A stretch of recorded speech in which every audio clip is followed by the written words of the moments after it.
The man came home from work and, in anticipation of a delicious dinner, went to the kitchen. But there was an unpleasant surprise. "I don't understand. What is this?" Nick stared unhappily at a plate of pasta without anything. "Dinner," his spouse, Catherine, answered calmly. "Do you call that dinner?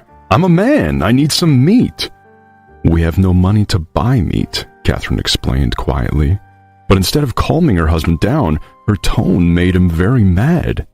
"What did you spend all the money on? Did you spend it on all the manicures and new clothes again? I gave you my paycheck not long ago." Catherine looked at her nails, which hadn't seen nail polish for a long time, and said quietly, sighing, "First of all, you gave me a paycheck 3 weeks ago, and I spent it all to buy groceries. I used my salary to pay the utilities, bills, and a loan. I didn't buy any clothes." "Oh, really? You didn't?" "Catherine, I'm not an idiot." Catherine started to eat silently. She was sick and tired of her husband's constant quarrels and discontent. This constant lack of money and her husband's unwillingness to find a better-paying job was exhausting her. "To make more money, I have to work harder," he yelled. "I'm not a dray horse to work from dawn till dusk. You should spend less money at your beauty salons." "Well, I work 2 jobs somehow, but I'm not a dray horse either," Catherine answered in a soft voice.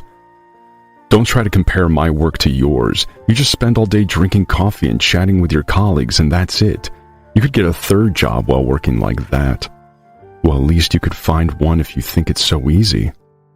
Catherine had some savings. She was going to buy a new coat, and not because she wanted something new, but because it was embarrassing to wear the old one to work. Catherine did her best to hide shabby fabric. She restitched buttons and sewed on some appliques, but still it was obvious that it was time to throw it away. Regardless, the next day Catherine went to the grocery store and bought a chicken. The money was taken from her savings. "That's all right. They promised a bonus this month. Maybe then the money saved will be enough to buy a coat," the woman consoled herself. Her husband was not impressed with a dinner of vegetables and chicken. He looked squeamishly at what his wife had cooked and left the table in silence, making it clear that he was not going to eat this miserable semblance of food. But the truth was that Nick came to his mother's after work and had dinner at her place, justifying himself by the fact that his wife had wasted all the money on manicures and there was nothing to eat at home. His mother shook her head reproachfully, feeling sorry that her son had such a spendthrift wife, and put one more juicy piece of meat and some salad on his plate. But she never cooked such expensive food for herself, preferring potato soup and porridge. His mother also tried to save money as much as she could. The prices of medicines had increased so much that she had to choose between eating or getting medical treatment. On payday, Nick gave his wife only half of the money. "I need a new winter jacket," he explained. "I've had this one for 2 years. Enough." "Well, I've been wearing the same coat for 5 years. Is that okay?" Catherine asked indignantly. "You have a choice, either beauty salons or a new coat," said her husband. "Oh, really? And who's going to pay the loan, the utilities, and all the other bills? Who do you think pays for that? Paying the utilities is a mere penny." "Seriously? Why don't you take a look at the receipts?" "That's the last thing I need. I'm not a woman to worry about receipts." Catherine burst into tears. She knew she was never going to get a new coat, but her husband didn't even pay attention to her tears and quietly walked off to the room. "Stop being so hysterical. Just go and heat up my dinner," he shouted from there. The next day, Catherine was absent-minded at work. After lunch, her boss, Mr. Donegan, called her to his office. "Catherine, I don't understand. What's wrong? You seem distracted today. Is there any problem?" "No," the woman muttered quietly, but tears flowed treacherously from her eyes. "Okay, let's calm down." Mr. Donegan gave her a glass of water, waited for her to take a few sips, and commanded, "Tell me." And the woman told her everything that was going on in her family. She could no longer keep quiet about it, nor could she try to show others that everything was fine. "Do you and your husband have children?" the boss asked after listening to her story. "No, I'm afraid to take that step." "That's good. Children from such a husband is not a good idea." Mr. Donegan stroked Catherine's hand, who was staring at him frightened. "I mean, I could help you, and if you had kids, it would be much more difficult. You know that our factory has a dormitory. It's not luxurious, but the living conditions are quite comfortable. One of our workers got married and moved in with her husband. Her room is vacant now. I'll provide you with a letter of referral, but please don't take too long to make your decision. There are others who need accommodation." "Thank you, Mr. Donegan, but you shouldn't—" Catherine wiped away her tears. "Don't say no right away. Think it over.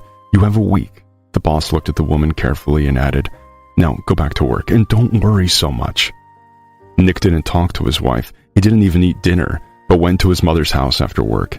Catherine tried to make peace with him and even spent the rest of her savings to buy fresh steaks, but Nick defiantly walked past the kitchen. But at night, while his wife slept, he snuck into the kitchen and ate all the steaks.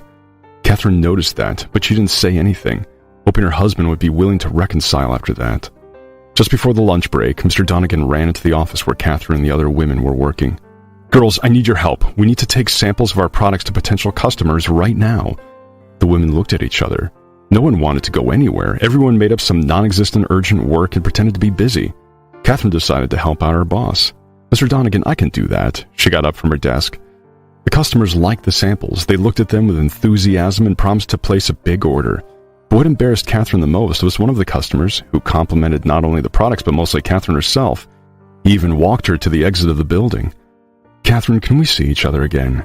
he asked and quickly added, "On business matters." "Come visit our factory," Catherine smiled. Her mood lifted, and she walked leisurely toward the bus stop. Suddenly she saw her husband, Nick. He was entering some building with another man. Catherine cautiously walked over and looked at the sign. It was a restaurant. Through the huge window, she could see her husband enjoying the food the waiter brought.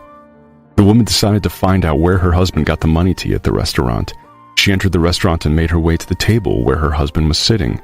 To avoid a needless fight, the woman decided to overhear what they were talking about.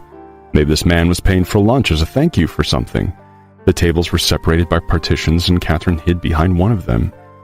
"The ribs are fantastic today," pronounced the stranger. "Yes, but the salad isn't that good. Not enough dressing and salt," Nick replied. "I think the salad is brilliant. You've just become too spoiled," laughed the man. "I guess you've forgotten what your wife cooks you for dinner." "I don't eat dinner at home anymore," Nick stated boastfully. "Really? Are you going to the restaurant for dinner too?" "No, I go to my mother's in the evening. She knows how to feed a man. I can't afford to go to a restaurant twice a day." "Doesn't Catherine wonder why you bring her so little money?" "She thinks my salary is the same as it was 2 years ago. There's no need for her to know how much I earn. Soon I'll not even give her any money at all. After all, she lives in my apartment. I don't have to give her my money." "What if she leaves you?" "Who needs her? She's stopped taking care of herself lately. Now she doesn't look pretty and attractive." Listening to this, Catherine wanted to run up and kick her husband. She was denying herself everything because of this man, and he dared to talk about her that way. Catherine wiped away the tears, came out of her hiding place, and slowly approached her husband's table. He had already noticed her and was looking at her with shock. She was the last person he expected to meet in an expensive restaurant. "You are wrong, Nick. I'm going to leave you, and I'm going to file for divorce," Catherine said firmly, looking at her shocked husband. "Oh, please stop it, Catherine. Don't embarrass yourself and get out of here." Nick quickly came to his senses. "See?" Nick turned to his companion. "That's what I told you. Not only does she look bad and can't cook, but she's also hysterical. I'm sick of her tantrums," Nick finished, looking at Catherine. "Do you have any idea why I look so bad?" Catherine looked around at the restaurant customers who were watching the unfolding scene with interest. "Because he spends all his salary only on himself. And I, working 2 jobs, spend my entire salary to pay the utilities, the loan, all the bills, and to buy food for both of us. But that's not all. He also eats at the expense of his retired mother, and does not think that she has a small pension, and if she feeds her son, she will die of hunger. I'm leaving you." Catherine turned around and headed for the exit, accompanied by the silence that hung over the restaurant. "Hysterical!" Nick shouted after her, but she didn't even turn around. "Nick, really," said his colleague, "your wife doesn't look like someone who spends all her money on herself. And it's not good to eat off your elderly mother either. You don't pay for her dinners, and you don't buy her groceries, do you? You spend all your money on restaurants and new clothes. You're cheating on your wife, too." "Do you believe her?" Nick started making excuses. "I'm not stupid, Nick. I can see that everything she said is true. I'm sorry, but it disgusts me to sit at the same table with you. I should go, too." The man threw some banknotes on the table and walked out of the restaurant. "You're going to regret this," Nick thought furiously. He impatiently waited until the end of the day and rushed home. Catherine!" He shouted from the threshold into the apartment, but no one came out. Nick, without taking his shoes off, walked into the living room, then into the bedroom. Catherine was nowhere to be found. With a hunch that something was wrong, he opened the wardrobe. His wife's belongings were also gone. He rushed into the kitchen. No one was there. Only the keys to the apartment were on the kitchen table. "All right, let's see how long you can survive without me. You'll come crawling back," the disgruntled husband thought. Catherine looked in the mirror, enjoying her new clothes. Since she had left her husband, she suddenly had some spare money that she had been saving.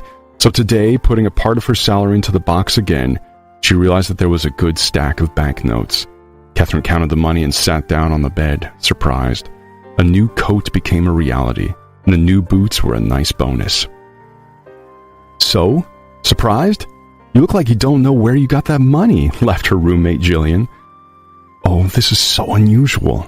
I can't get used to the fact that now I have enough money for everything I need," Catherine whispered. "There's nothing unusual about that. We don't pay money for the dormitory. We don't pay any loan now. You need to buy food for yourself only, and you don't eat much. That's why you can save up enough money. Even one salary would be enough for you to support yourself. But you also work 2 jobs, so there's nothing to be surprised about."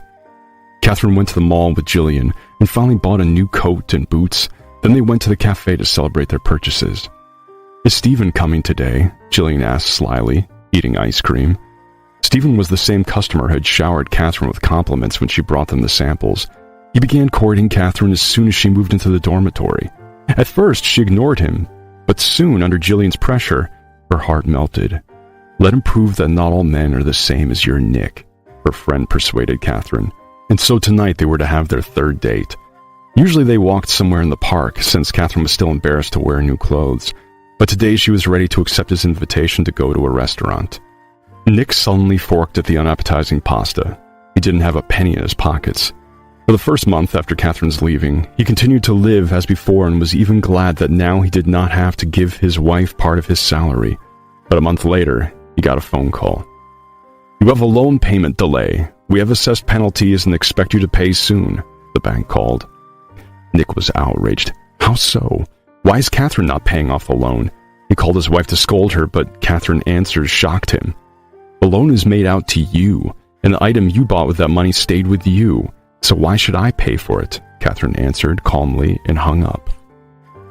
After a while, there was not only a loan debt but also a utility payment delay.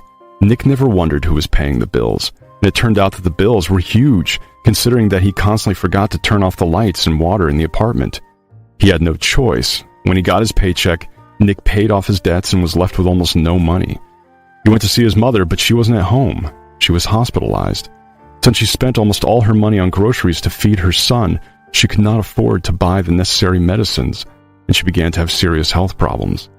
Dinners at his mother's house couldn't save Nick anymore. Buying the cheapest pasta with the last of his money, Nick tried to make it to his next paycheck, cursing Catherine. After a week of this diet, Nick couldn't eat pasta anymore. He even loathed the smell of it. To stifle his hunger, he went for a walk. It was a weekend and people were walking the streets at night, going into cafes and restaurants. In the window of one of the restaurants, Nick saw his ex-wife. She looked gorgeous in a beautiful dress with a new hairstyle. She was laughing at what the well-dressed man sitting across from her was telling her. Nick turned around and ran back home to his cold pasta.